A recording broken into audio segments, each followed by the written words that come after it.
A portion of today's episode is sponsored by Delta Force.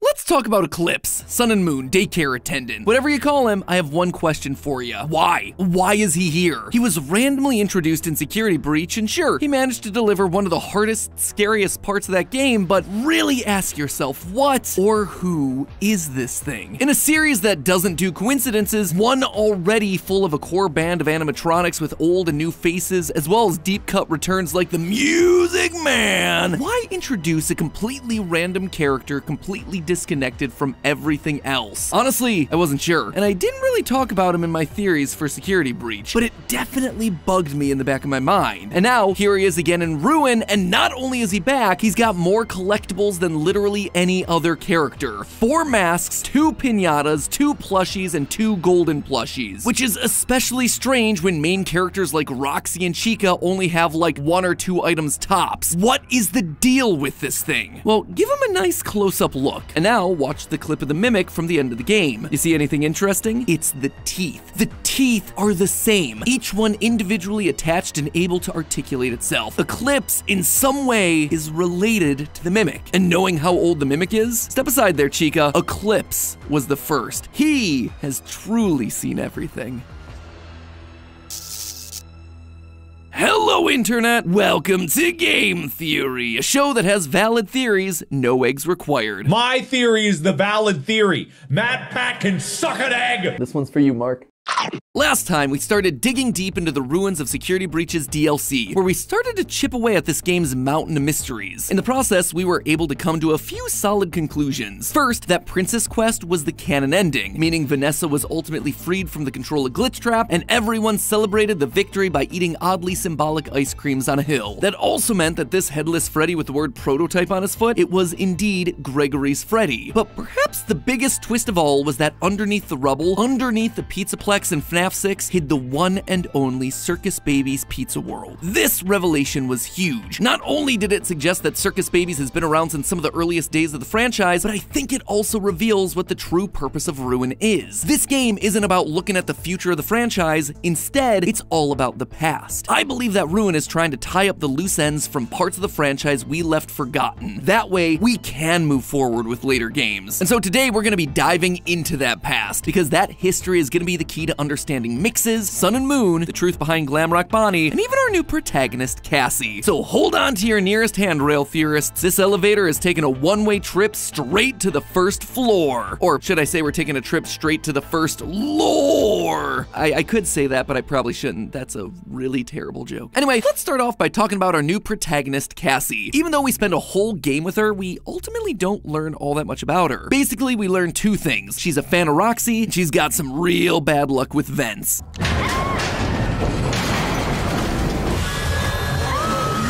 This vent is creaky. I really hope it's... Look, no more vents.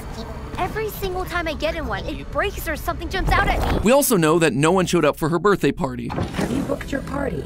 I'm sure your friends will show up this time. Well, no one except for Gregory, which is why she's so determined to save him. It's kinda cute. But aside from that, there's not a whole lot else about her. In fact, in an odd twist, we actually learn more about her dad than we do about her. A fast wrench. It's just like my dad's. And it's not just in random throwaway lines either. Thanks to the AR collectibles found throughout the game, we get a ton of information about Cassie's father. That her dad used to collect old Freddy and Friends lunchboxes. That Bonnie was his favorite character. That he refused to tell Cassie why Bonnie got replaced. And notice how every line describing him is written in the past tense, implicitly telling us that her dad is no longer around. There is a lot in here. It would be fine if she just offhandedly mentioned her dad once, but the fact that Steel Wool has put multiple references in here means that this character has to be important in some way. But how? And more importantly, why? Well, for Cassie to say that her Faz wrench is just like her dad's makes it pretty darn obvious that he not only worked for Fazbear Entertainment, but he was also a technician. Throughout the years, we've encountered a handful of technicians, mostly in the books. They're usually adjusting rides, fixing animatronics, nothing too exciting. However, there is one set of technicians that has gone long forgotten in the game series. That's right, way back in Sister Location, we got to see actual humans in this series, only for them to quickly get Sayori'd out of the picture. Heck, we even got to hear these guys. Just seems like these things can't go day without breaking down. Now, I'm not saying that Cassie's dad is one of the two men that we hear talking or see hanging, but the ending's connections to Sister Location, plus the trailer for Help Wanted 2 featuring the Sister Location elevator and an electric panel like the ones that we see throughout Ruin, it all leads me to believe that her father was one of these sorts of technicians, one of the technicians that worked as a part of Circus Baby's entertainment and rentals. In fact, I suspect that he's the one we'll be playing as in that new game, Help Wanted 2, coming out later this year. As the trailer says, "Welcome back for another week of career fulfillment and minimal social interaction." Clearly this is someone who's been down here before, and the facility in the game is working and operational. Notice the lack of yellow danger tape found at the bottom of the elevator shaft. We're gonna be joining him for a few days on the job, which in turn should give us the backstory for the events that we're seeing play out during the ending of Ruin. Maybe even witnessing the moment that they had to seal up the Mimic. In fact, I'll take it one step further. Now, this one is a long shot, but I suspect that he and Cassie might wind up united down there in the bunker at the end of all of this. You see, even though Cassie speaking about her father in the past tense implies that he's dead, I don't think that that's actually the case. I think he just went missing. Look at these two item descriptions. The first is for the AR Bonnie mask, which reads, "What happened to you?" You might interpret that to be, "What happened to you, Glamrock Bonnie?" But that's not true. First, this is an AR mask of the original Bonnie. It's a mask first seen in Help Wanted 1 as part of the Trick or Treat minigame. It actually far predates the Pizzaplex. But secondly, and more importantly, Cassie actually knows the truth about what happened to Glamrock Bonnie. She knows that it was Monty Gator who eliminated him from the picture. In a later item description, this time for the AR Glam Monty plush, the description reads, "It's hard to look at. Why? Why would the only Monty item that Cassie can collect in the entire game be so hard to look at?" Well, it's because she knows what he did. She knows that Monty's guilty, violent, responsible for trashing Glamrock Bonnie, and as a result, Cassie has a hard time looking at him the same way again. So wait, if the line "What happened to you" isn't about Glamrock Bonnie, then who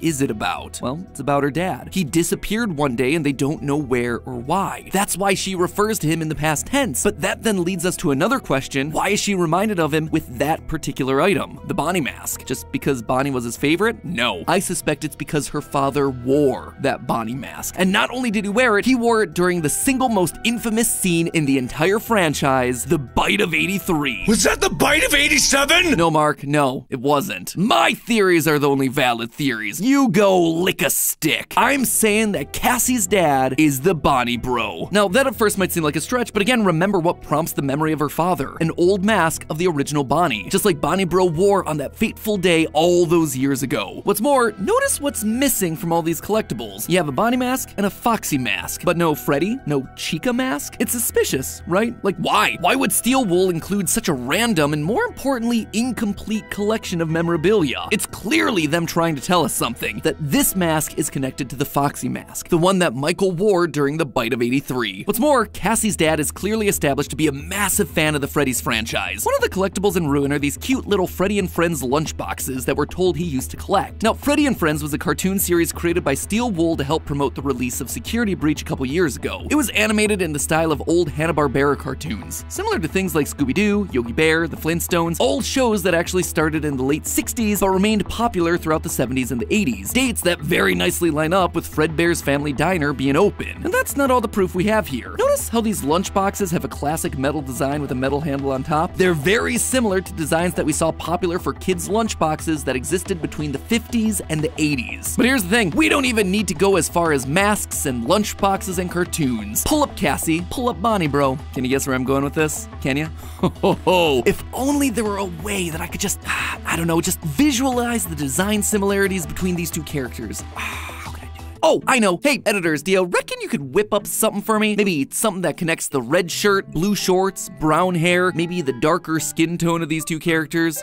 Yes! Beautiful! It's like a work of art. Pièce de résistance. I mean, really, what more proof do you need of this one? But that then brings us back to the question of why? Why pick Bonnie bro, of all people? Just for the Easter egg? A random reference to a past character? I don't think that's it. For 9 years now, FNAF has been the story of one family, the Aftons. This was their tale, their lives, their mistakes, their deaths, their resurrections, all of it culminating in that FNAF 6 fire. But with the introduction of characters like Bonnie Bro as Cassie's father, we're being told that we need to widen our scope, not just focus on the Aftons, but rather to those around them. I still believe FNAF 1 through 6 is the Afton story, but this new era of FNAF, it's about how the actions of the Aftons during their story affected the people around them, the ripple effects, the collateral damage. Bonnie Bro was just a kid who grew up loving Bonnie, loved watching the show made by his best friend's dad, but when that friend Michael Afton roped him into a prank that went horribly wrong, he never lived it down. He went on to study robotics and become a technician so that it would never happen again. And Ruin just keeps on digging up the past, because now I want to talk about arguably the most confusing character across the entire franchise, Eclipse. But first, I need to tell you about something else that has a long history. Today's sponsor, Delta Force. This game goes way back, and I do mean way back. It originally released back in 1998, which Ash was very quick to remind me was before they were born, at which point I never felt older. But this series was revolutionary for the time. Based on the real-life Delta Special Forces, this game was the first outdoor tactical shooter in the world. Delta Force walked so that we could floss. And now, 14 years after its last installment in 2009, Delta Force is back with a brand new cross-platform operator-based tactical shooter, Delta Force Hawk Ops, which takes everything they've learned over the years and takes the FPS genre to an entirely new level. You may have even seen it debut at Gamescom 2023 earlier this week, and I gotta tell you, it looks great. It's nice to take a break from indie horror walking simulators for a change, and just jump into something that's a bit more action-packed, and Delta Force has got that in spades, provided that's the way you want to play. If you enjoy gaming with the boys, then Extraction Mode puts an emphasis on teamwork and strategy to complete the mission. Or maybe you're not here to make friends and would rather rain fiery vengeance on anyone that crosses you, in which case, might I recommend Great Battlefield Mode, which puts you in an all-out war against other players to find out who is truly the best of the best. Or maybe you're like me and you don't have anyone that's currently willing to play video games with you. I'm not competitive, I'm just passionate. Well, Delta Force has got you covered there too with Black Hawk Down Mode, where you'll be able to immerse yourself in the infamous Mogadishu battle from the Black Hawk Down movie. There is truly something for everyone in this game, and who knows, there may even be some hidden lore inside there for you to find. So if you'd like to help me with the lore hunt, head on down to the description and click the link to pre-register for the game yourself. It'll be available on PC and mobile, but there's a console version on the way, which means that it doesn't matter what you and your friends are playing on, you can experience a game that has truly persevered across the decades. Once again, make sure you click the link down in the description below to pre-register for the game. Thanks again to Delta Force for sponsoring this part of the video, and now it's time to talk about the perseverance of someone else, a character from FNAF this time, the daycare attendant. In general, Sun and Moon, they just don't work. They're a court jester, which makes sense inside of a castle-themed daycare, but not in the whole 80s-tastic futuristic pizzaplex. So where did this thing come from? Well, underneath this terrifying mask is a set of robotic teeth, and those aren't just any teeth, they're made to move independently. Now, that might not seem like that important of a design feature, but believe me, it is. There's only one other character with teeth like that, and it's the Mimic. Now take another look at Eclipse's design. It's a scrawny design with arms and torso that are basically just long metal rods with springs wrapped around them. And when you take a look at the back of the head, you'll see a circuit board just there, out in the open. The design feels simple, rudimentary, very bare bones, just like the Mimic, who's made up of old parts from industrial machines. Two animatronics made from the same basic shapes and parts. Now, am I saying that Eclipse is a Mimic? No. But what I am saying is that these animatronics seem to come from the same time period. A time period that predates practically everything that we've seen in this franchise. How early are we talking about here? Well, for the answer, again, I turn your attention to the AR collectibles. Well, playing through the game, I just couldn't shake how random the collection was. I've talked about this before. A Foxy and Bonnie mask partnered with a Sun and Moon mask. Where's Freddy and Chica? A similar thing happens with the golden plushies. You got Sun Moon, Foxy, Bonnie, Baby, and Glamrock Freddy. It's a weird assortment, but again, there's no Chica. Or you got the pinatas. There's just 3 of them. Sun Moon and Bonnie. Not labeled Glamrock Bonnie, just Bonnie. It's almost like the game is trying to tell us something with all these random groupings and which animatronics are present where. And I suspect that what we're actually seeing here are the eras of the franchise and the key players that existed in each one. And the one who came first, Sun and Moon. You'll notice that of all the collectibles, there are 2 that are visibly unique relative to all the others. A collection of 2 masks that stand out from the rest. The comedy mask and the tragedy mask. They have no eye or mouth holes. They're not even colored. And the fact that they're labeled comedy and tragedy and not Sun and Moon tells us that these weren't just any masks, they were old theater masks. You're probably familiar with these things, the laughing and crying masks. Well, you see, the traditional tradition of theater masks actually originates in ancient Greek theater. The first plays evolved from rituals that involved masks, so it was natural for actors to wear masks that represented these heightened emotions that their characters were feeling. And while I don't think that Sun and Moon date back nearly that far, I do suspect that these masks were actually Afton's first creations. For years, we've been left to speculate about a time that came before Fredbear's Family Diner, and I did my best in the Ultimate Timeline to piece together a plausible narrative for what would bring Afton to create Fazbear based on the evidence that we had available. But I think that these AR collectibles are Steel Wool's way of telling us that journey. Look at the evolution that's present here. Comedy and tragedy masks. They're the first. They're part of some theater or vaudeville-style sideshow. Then you go to Sun, Moon, and Bonnie Pinatas. A third new character gets added into the mix. Afton's character, the Bunny. Then there are 4 masks. Still Sun and Moon, then Bonnie, and then Foxy. There's no Freddy or Chica because they're not here yet. They didn't join the band, as it were, until William and Henry started working together. It's then, and only then, when Henry brings his barnyard animals to the table, Chica, Pig Patch, Happy Frog, that we see the Lunchbox crew develop. The core 4 that we've known and loved since FNAF 1. And then the AR plushies are just everyone who's currently relevant inside of the Pizzaplex, i.e. every character that's been created. As for the golden plushies, I'm not quite sure what they're meant to be. That one remains to be seen. Regardless, that progression of character development would explain why Afton's solo adventure after the closure of Freddy's was circus-themed. He's had himself a jester and jester-adjacent characters for years. Though, I would like to point out very strongly that a jester and circuses are not one and the same thing. A clown is not a jester, and a jester is not a clown who works at a circus. A jester is someone who entertains royalty, a king and a queen. He does not work under a big top coming out of a small car. And don't even get me started on the fact that everyone's teasing this new game carnival themed, which again, carnivals are not circuses and circuses are not jesters. You're all just trying to retroactively fit them into these themes where they don't technically go, which honestly probably tells you more about the lore than you would expect. It's actually kind of smart world building.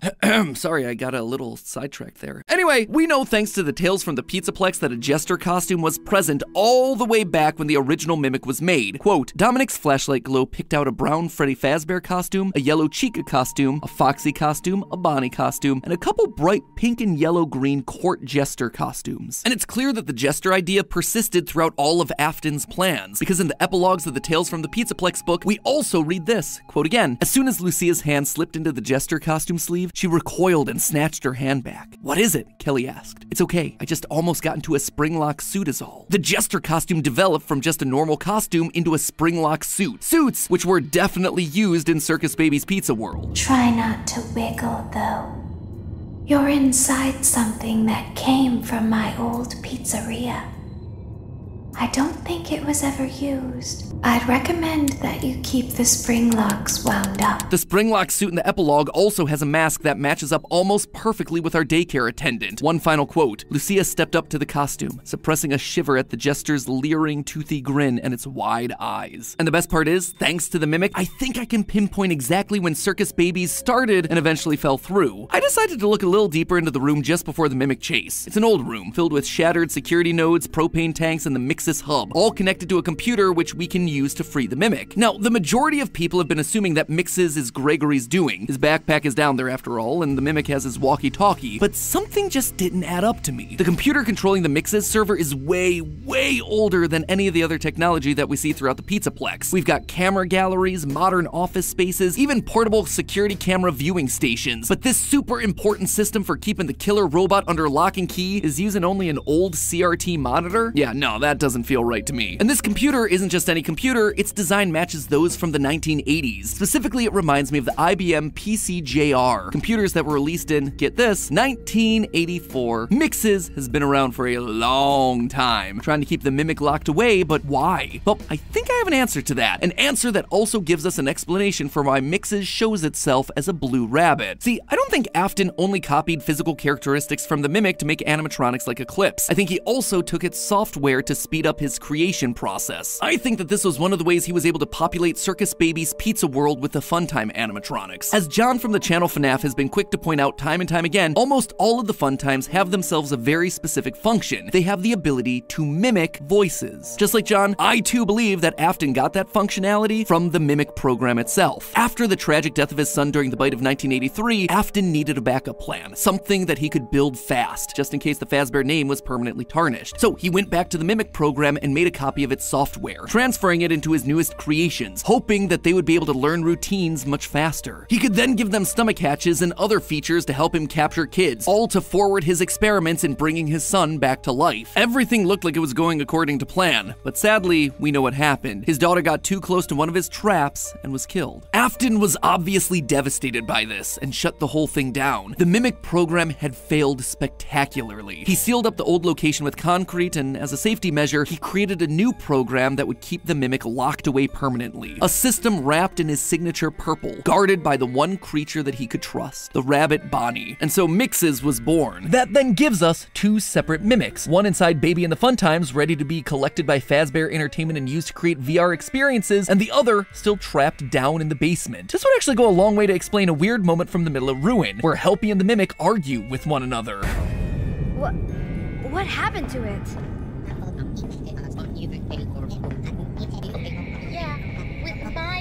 They're both Mimic AI, so what exactly is going on here? Well, it's two versions of the same program finally in the same place after so long. Helpy is the Mimic program in the network, while the Mimic talking to Cassie is the physical Mimic down in the basement. It's possible, it's confusing, and I suspect it might just be right. Guess all in a day's work for FNAF lore, am I right? But hey, that's just a theory. A game theory! Thanks for watching.